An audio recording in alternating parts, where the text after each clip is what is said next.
Poder e Manipulação, como entender o mundo, em 20 lições extraídas de O Príncipe, de Maquiavel, escrito por de Jacob Petri. Capítulo 12. Dos tipos de liderança e das suas vantagens e desvantagens. De O Príncipe.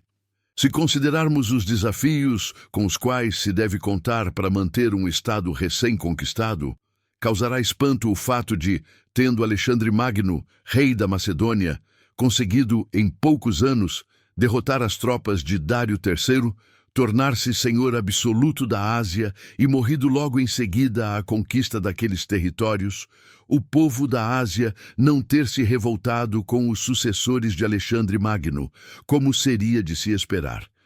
Os sucessores de Alexandre, contudo, mantiveram-se senhores da Ásia, e para isso não encontraram outros desafios senão os que surgiram entre eles mesmos, frutos de sua própria ambição. Como isso se explica?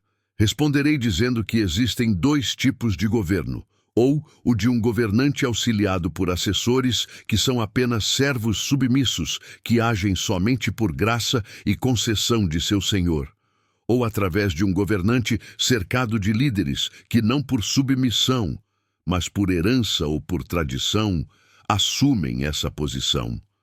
No último caso, tais líderes têm liberdade e autonomia para tomar suas próprias decisões. A liberdade e autonomia exercida pelos assessores do príncipe não são fruto do favor dele, mas da tradição, virtude e do poder pessoal próprio de cada um dos assessores.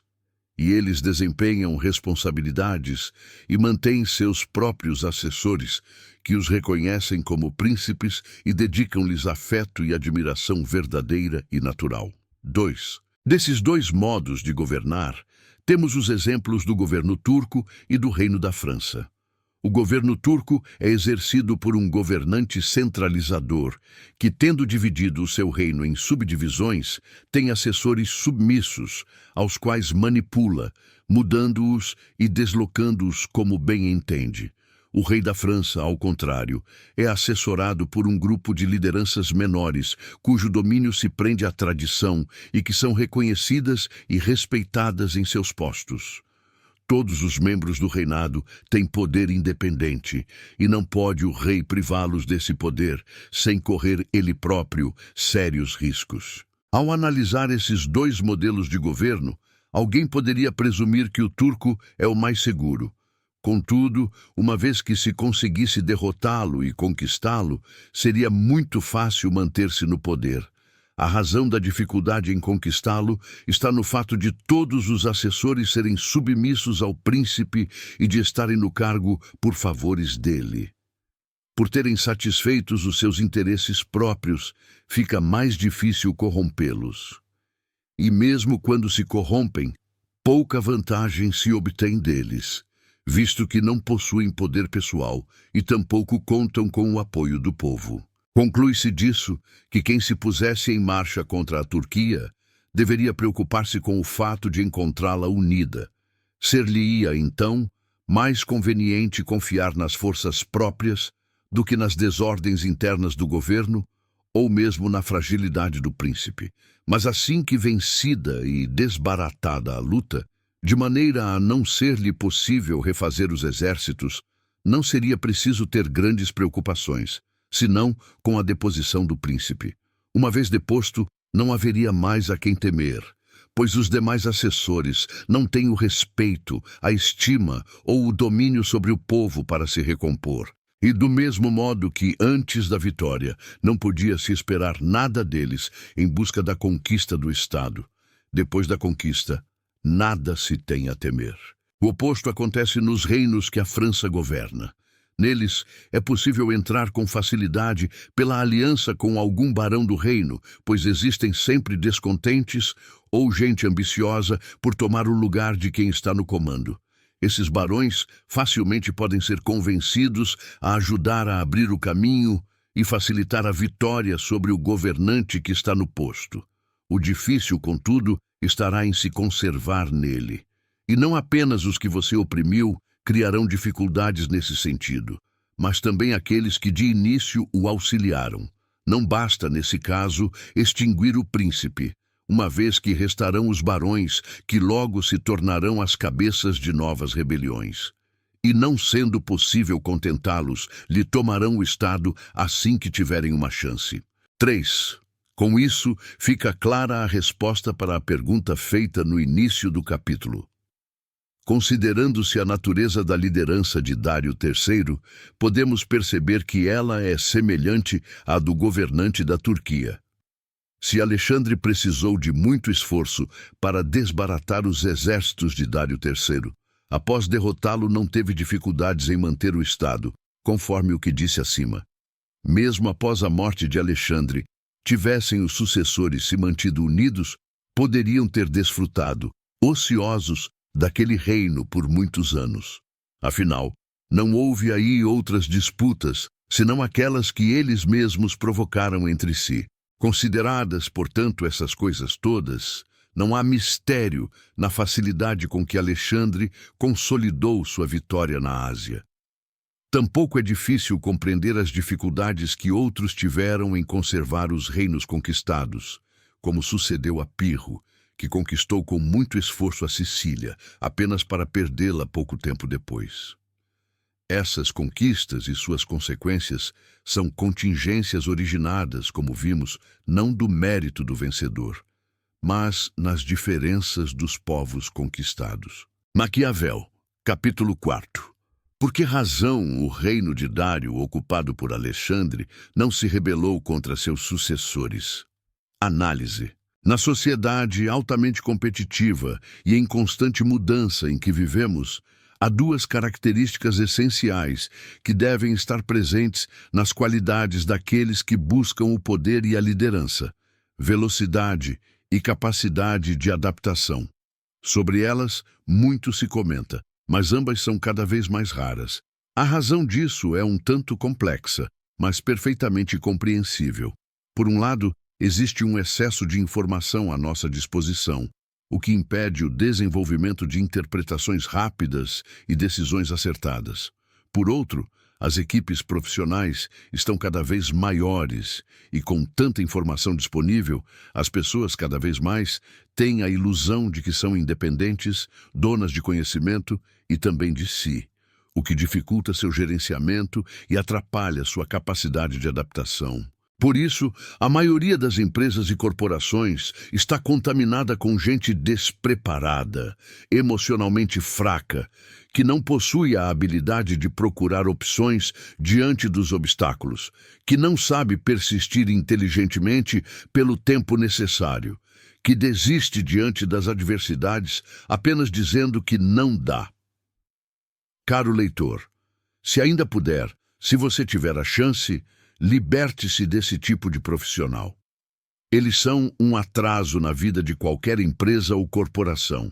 A tendência natural da maior parte dos líderes ou gerentes é tentar controlar a equipe, liderar e coordenar cada ação. Livre-se dessa tendência, porque ela tornará o processo lento demais. Lembre-se, a essência do poder é manter-se no controle, ditar as regras, ter a liberdade da iniciativa e fazer com que os demais respondam às suas decisões, mantendo-os sempre na defensiva. Mas um líder, por mais inteligente e poderoso que seja, é um ser humano como qualquer outro, portanto não possui o dom da onipresença. Desse modo, como nosso tempo, energia e recursos são limitados, você deve encontrar maneiras de aplicá-los efetivamente. Cansaço, ansiedade e frustração podem roubar sua paciência e conduzi-lo a tomar decisões impulsivas e prejudiciais. Mesmo assim, muitos têm o ímpeto de fazer tudo sozinhos. É mais fácil e mais simples. Farei do meu jeito e assim sei que ficará contento. É importante, porém, saber que não existe essa coisa de criar poder ou liderança sozinho. Poder e liderança são frutos de relacionamentos. Você até pode ter ideias brilhantes e estratégias milagrosas, mas se não tiver bons relacionamentos, se não souber delegar e se não souber trabalhar com os outros, encontrará sérios problemas. As pessoas têm seus próprios interesses. Se você for muito controlador e autoritário, elas irão se rebelar e sabotá-lo em silêncio. Se você for muito liberal, elas irão defender seus próprios interesses e você perderá o controle.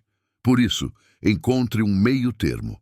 Tente agir de forma que elas não se sintam controladas por você, mas influenciadas. Então, se você quer ser um grande empreendedor, um profissional brilhante ou um líder que cative as pessoas, treine-se para expressar sua liderança de forma inspiradora, colocando o foco da sua atenção no time, não apenas no gerente que comanda o time.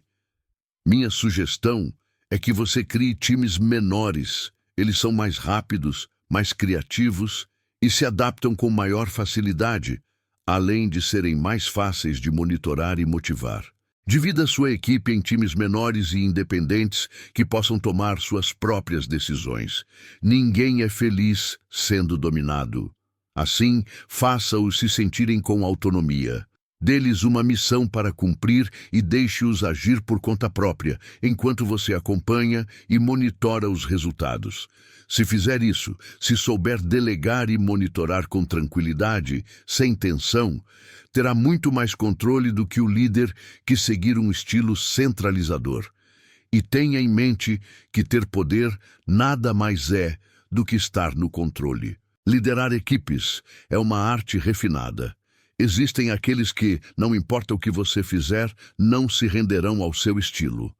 Surgirão divergentes e dissidentes que deverão ser isolados. Você precisa separar a luz do rebanho e lidar com eles individualmente.